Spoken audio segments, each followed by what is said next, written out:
Hey, everybody, it's Eddie from Tokyo. This is your cryptocurrency update from Japan. And today, the Ripple CTO, David Schwartz, he had the latest episode of Blockstars, the podcast that he hosts.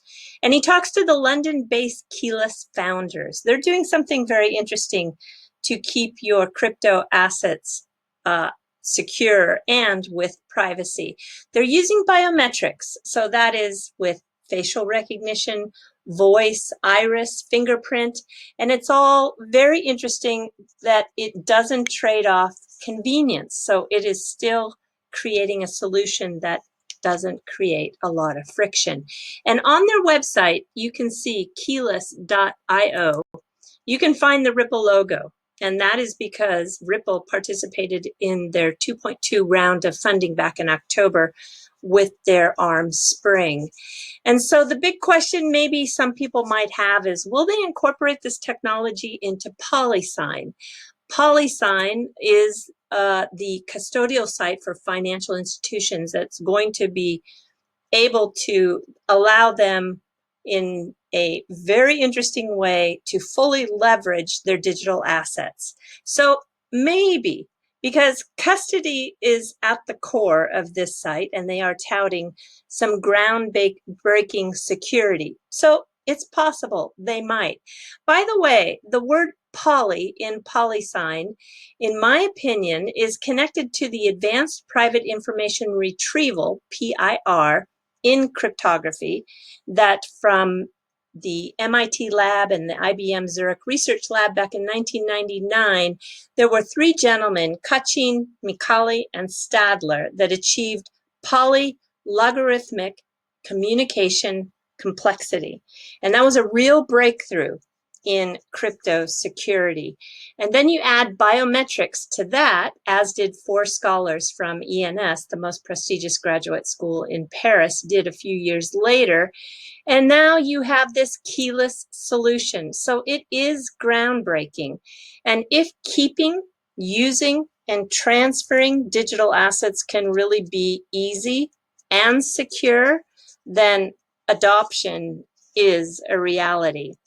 Now, there was a video that came out 2 days ago by Faisal Khan, and I think I really want to focus on this a little bit because the opinion that he gave, I agree to some extent, but I think he's missing one portion of the vision that Ripple, the company, has with the digital asset XRP, and that's the flywheel effect. And in this video here, I'm going to do my best to show you some recent announcements that didn't hit mainstream media and really illustrate how that flywheel has taken motion. So Faisal Khan, well, he's very well studied. He's a fintech consultant, and he's been publishing YouTube videos consistently pretty much for 2 years. And he even has a couple of videos that go back 4 years.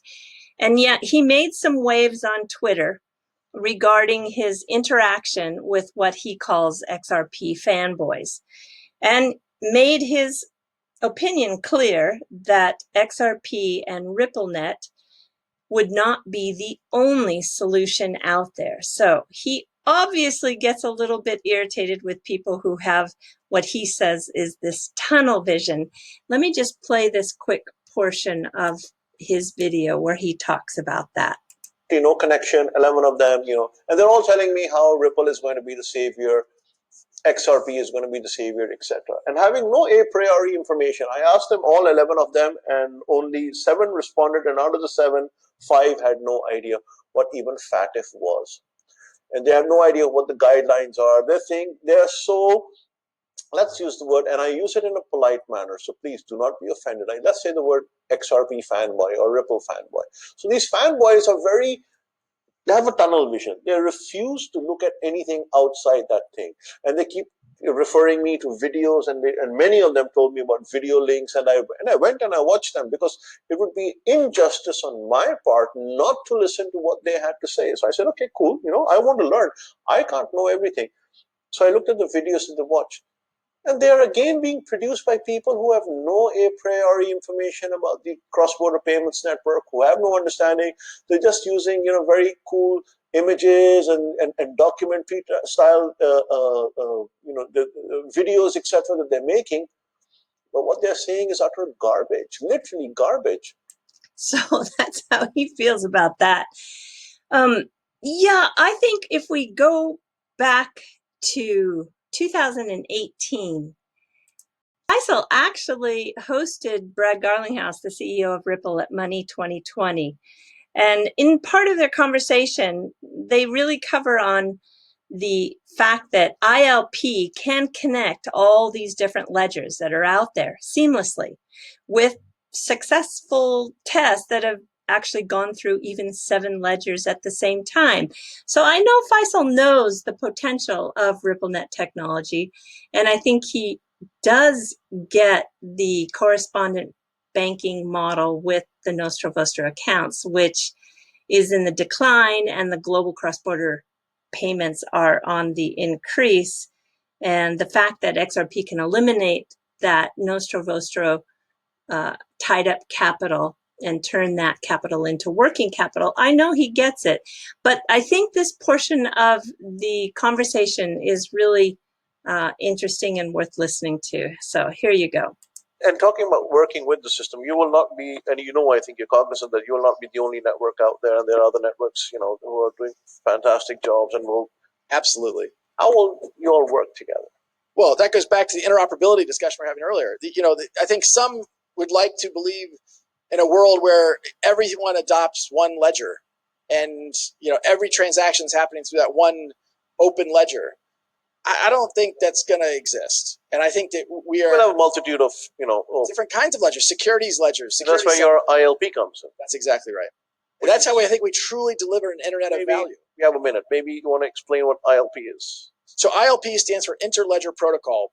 In the same way I think the Internet of Information was built on technologies like TCP/IP and HTTP, we believe the Internet of Value will be built upon ILP, the Interledger Protocol. And this is an open source technology that we have embedded and partnered with a bunch of companies around the world. It'll continue to evolve and develop. Certainly, we have been a protagonist, and some of the inventors of ILP work at Ripple. Networks can connect. That's exactly right. Seamlessly. That's exactly right. They could be any Bitcoin to XRP to JPY and the multi-hop across. You want to go from a JP Morgan ledger through Bitcoin through ACH and pay out on Pay. Okay, no problem. And are we seeing these rollouts happen? We actually did a demonstration of a test where you went through 7 different ledgers through ILP at the same time. And one quick last point. You're not just working with banks. You're working with payment providers, NBFIs as well, wallet providers, telcos, and MNOs that can actually exchange value, correct? I mean, to me, that's part of the example of it's not going to be one ledger to rule them all. When I often probably make the mistake, I say banks, and then I'll correct myself and say financial institutions. And look, to me, anyone who is helping a consumer or business post value and move value, we want to work with them. We want to enable Exxon, who might be banking with Santander, to enable payouts to their drivers in Nigeria using M-Pesa. Today, Exxon wants to do that, and that's a really hard problem for them. Through technologies that we're talking about here, to real-time interoperability, such that Santander can execute a payment and have it settle into M-Pesa in seconds, that's a big change from where we are today. And again, I'll go back to Dilip's presentation earlier. If we're successful, by 2030, we're not going to be talking about 300 basis points. We're going to be talking about 30 basis points. Which will do magic for the global economy. Without question. We have the... So magic for the global economy. He gets it. He really does get it. Okay, so let me just kind of show you what I mean by how this flywheel is really in motion. We all know that there was a big announcement on Tuesday with MoneyGram and Uber. They launched a partnership, and the drivers and the delivery couriers are going to get a discount on money transfers. And at MoneyGram, we know Ripple is partnering, and they're using for some of their corridors the on-demand liquidity using the digital asset XRP. And of course, we hope that ODL is part of this solution. The average driver, by the way, according to Business Insider, makes $19 per hour. And they're only working 10 to 14 hours a week, most of those drivers. It's kind of part-time gig work. And the monthly average revenue ranges quite a bit based on where you live. If you're in Dallas, Texas, Austin, or the New Orleans area, you're going to make somewhere between $500 and $622. You get more into the middle range with Portland, Oregon reaching $750 a month. But then if you're in San Francisco, New York, or San Jose, you're going to top out at $1,255 to $1,500 a month. That's quite a bit of difference for part-time work to have this range of $1,000. It's all based on where you live. And according to Peter Hazelhurst, he is the head of Uber Money. They are looking at what their drivers are doing with their pay, and up to 25% of the income for some of their drivers is actually being sent back home to their original home country. And so we do know that this partnership could be a cross-border play. Some of that money, at least, could be a cross-border play. But the MoneyGram partnership that occurred on May 19th, which didn't get a lot of media attention at all, is with E9Pay. And I think this is much more interesting for the users and holders of XRP, because this is a pure cross-border payments play. And this outfit, E9Pay, they're in South Korea. And if you've been noticing, this is the 6th South Korean partnership that has tapped this 13 billion annual remittance outflow corridor. And so it's a very significant corridor. And the MoneyGram partnership in this case is going to be that API-driven digital integration. So let me show you just a little bit of this flywheel effect. And the term that I use here is because Ripple is using it to show how blockchain and the digital asset adoption is building energy. About 6 months ago, they put this PDF out. And if I can show you where at that time they thought they were sitting in between this 3 and a 4. When the company gets to a 5, that is when we start seeing this flywheel effect, boosting the production with digital assets. So today, almost half of Ripple's customers are on Ripplenet from the Asia Pacific region. And I think that everybody saw this February announcement when Sbi, Handpass, and Wire Barley, and some others are actually using the Ripplenet rails in South Korea. Point being, the rails are becoming very, very primed for on-demand liquidity. And all of this is really in thanks to SBI Ripple Asia, which is the joint venture between SBI Holdings and Ripple. They are responsible for this growth of Ripplenet, not only in Japan, but as you can see here, in South Korea. All right, back to E9Pay. Yes, they do have presence in Japan, and E9Pay is being promoted right now on the ACLEDA bank, you can see here, with SBI Remit. So this bank is located in Cambodia.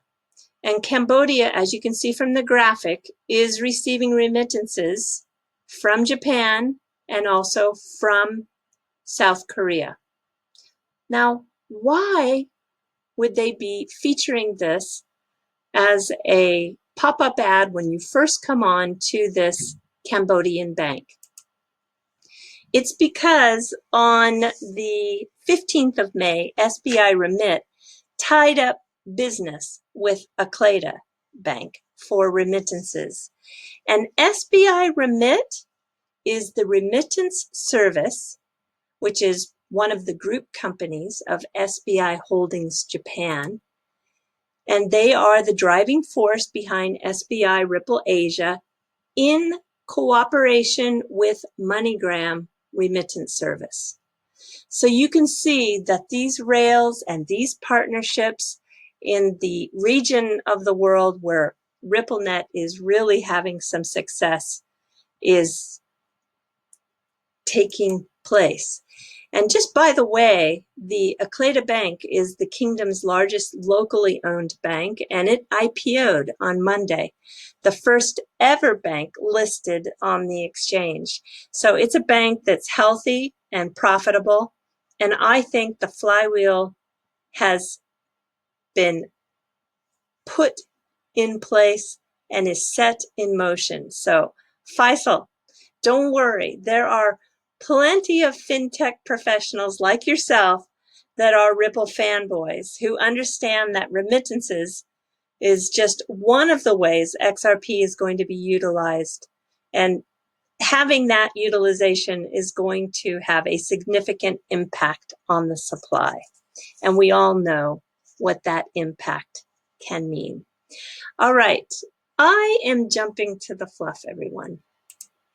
So there's a very controversial fad going on. It's getting a lot of, well, it's causing a lot of talk about bad manners. And it's happening now from Yamagata, which is a region of Japan that's kind of northwest of Tokyo.